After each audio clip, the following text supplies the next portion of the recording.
Hi guys, Assalamu Walaikum. How are you all? I hope you are well. Welcome back to my channel in this new video. Today's video,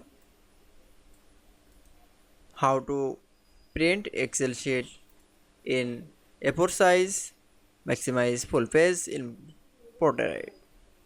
So let's started. At first open your Excel document file.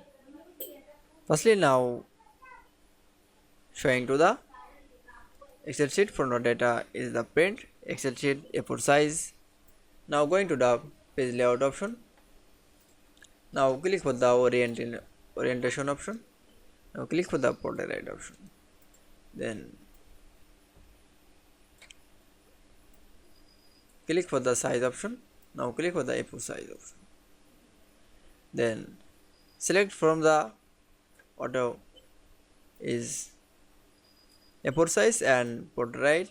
Now Excel sheet from the copy. Even that. Now going to the file menu option. Now click for the print option. Then Excel sheet is the A4 size from the print. Now only choose copy is the your needs is the copy. Now printer is the from setting is analyze is sense this A4 size is the printer. That's it. I hope you enjoyed the video. Please like, comment, share and subscribe my channel. Thanks for watching.